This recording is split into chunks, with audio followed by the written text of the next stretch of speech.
This is Rob Liefeld. Kai Review is going down. Hey guys, just finished watching Legion, Season 3, Episode 5, Chapter 24. Oh my god, what an amazing episode. Oh my god, I'm excited for this. I'm slightly disappointed with this season so far since we haven't had too much interaction or too much dealing with Charles Xavier and stuff. Now, we do only have 8 episodes this season, which is still a bit disappointing, but knowing Noah Hawley, watching this show and stuff, it's clear that this is exactly what he wanted for this. I don't feel like he was kind of restricted or anything like that, but I just think it would have been cool to see a little bit more of. I feel like at this point we only have 3 more episodes left, so I think unless the next 3 episodes entirely have Professor Charles Xavier in there the whole time and his parents the whole time in the rest of the episodes, I don't know. It just feels like there's a lot going on.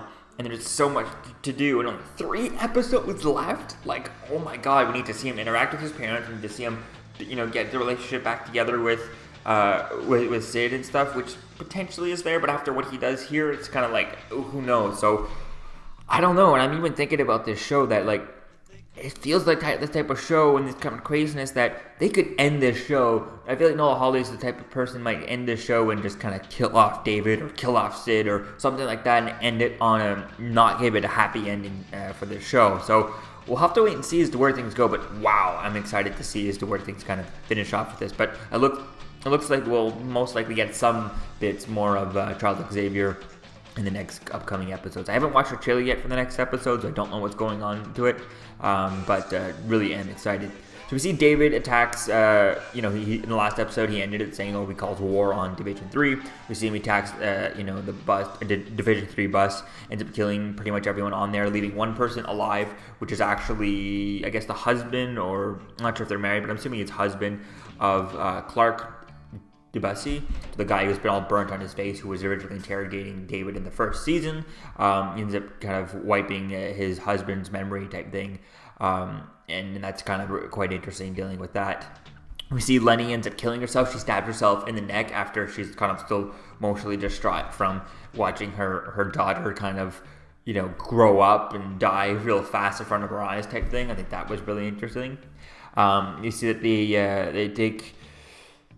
you see Division 3 they're in this blimp that's on the move all the time, so David can't find them, and they decide to take it into space so that he can't reach them, which doesn't really stop him whatsoever, which is kind of interesting there to know that did their plan fail, that he was able to still reach them.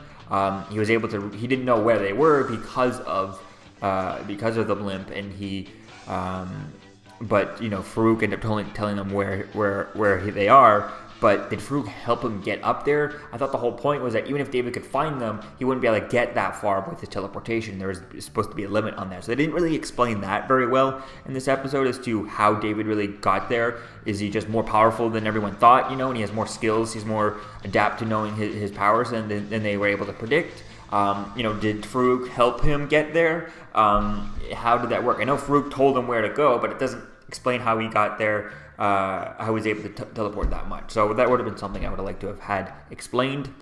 We see David ends up killing Clark, or at least throwing him out into space. But like David said throughout all the whole episodes, it doesn't all matter because he's about to go back in time, right? So that's quite interesting there.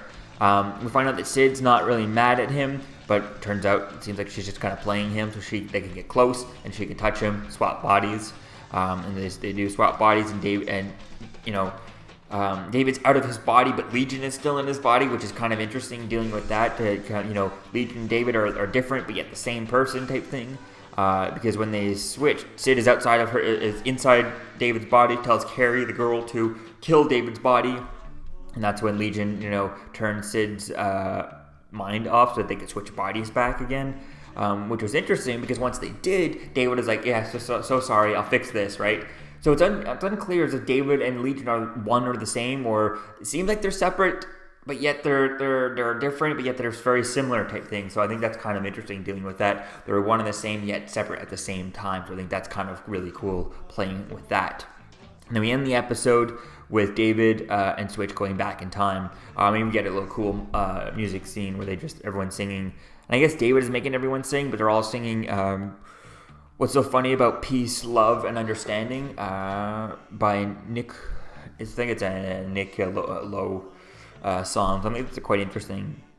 And I definitely can't, it was such an interesting way, and it was a really cool way with they were singing that song and stuff. That was really kind of fun to see them all kind of singing it too.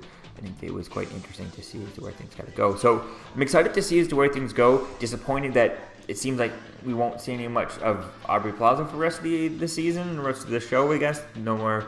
But, like with time travel and all that stuff, I guess we might still see her. Who knows? We'll just wait and see as to where things go. So I'm really excited to see as to how things kind of wrap up, especially with so much going on. We only have 3 episodes left to fix the relationship between David and his parents, fix the relationship between David and Sid, and fix the relationship between David and the entire Division 3. So I definitely can't wait to see as to where things go with all that and how things are going to finish out for this season. And I think definitely would have been cool to see as to how things kind of go. So let me know what you think, guys, about this. If you have any predictions to how this show is going to end. I'm not sure. I'm kind of 50-50 on, is it going to be a happy ending with David and Sid? Is it going to be a sad ending for them? Are they going to, is it going to be and they feel like it's going to be not a sad ending, but like a heart, I feel like it's going to be a just kind of like WTF ending type thing. I feel like that's really what it's going to be, a real like confused understanding, make you want to rewatch that ending over and over and over again, or at least that last episode over and over and over again until you understand it. And I think that's really going to be one of those, I think that's the way that the show should end. Because a happy ending is one thing, but like oh my god, confused, I don't know what to feel ending type thing could be quite interesting. And I feel like that's where they would go, but how they would do it, I have no idea. So let me know what you think, guys, about this in the comments below, and I'll see you guys in the next video. Peace out. We're here for Kyle Reviewed on YouTube, the very best Kyle Reviewed channel on all the YouTube Kyle Reviewed channels. You got that? You got that right? Thank you for watching Kyle Reviewed. Deadpool and I thought it was fantastic. You need to like, you need to subscribe. You know how it's done. Like, subscribe. Right, DP? All right, Kyle Reviewed. Cool channel.